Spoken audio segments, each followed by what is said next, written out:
চন্দ্ৰৰ চাৰিওফালে অগ্নিমণ্ডল, বৰুণমণ্ডল, বায়ুমণ্ডল এই তিনিটাৰ ভিতৰত এটাও নাই। এইটো ক'ব বিচাৰিছোঁ যে অহাকালি একদম চন্দ্ৰৰ চাৰিওফালে ফৰ্চা হৈ আছে, একদম মুকলি হৈ আছে।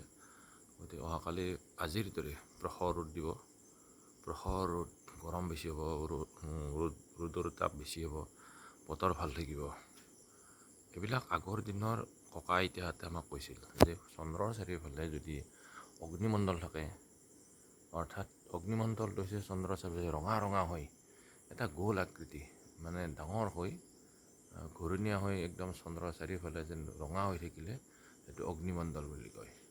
বৰুণমণ্ডল হৈছে আপোনাৰ চন্দ্ৰৰ চাৰিওফালে যে একদম যে একো ৰঙা নাথাকে, একদম জিকা জিকা হৈ থাকে, একদম অস্পষ্ট হয়, গতিকে এইটোকে বৰুণমণ্ডল বুলি কয়।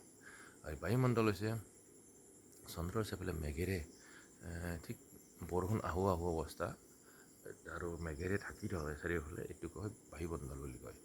এইকেইটা মণ্ডলৰ ভিতৰত কোনো এটা মণ্ডল নাই। গতিকে অহাকালি প্ৰখৰ ৰ'দ হ'ব, গৰম বেছি হ'ব, সূৰ্যৰ তাপমাত্ৰা বহুত বাঢ়িব। এতিয়া এইবিলাক আমাক কৈছিল আমাৰ ককা আইতাহঁতে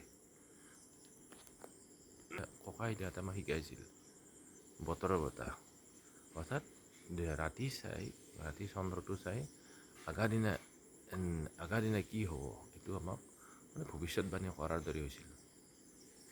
কিছুমান বতৰৰ আগজাননী দিয়ে অহাকালি কি হ'ব এইটো কথা যদি বুজি পাই ক'ব পাৰি অহাকালি কি হ'ব। চাওক, এতিয়া চন্দ্ৰৰ চাৰিওফালে একদম স্পৰ্শা হৈছে, কোনো মেঘ নাই। গতিকে অহাকালি বতৰ ভাল হ'ব, প্ৰখৰ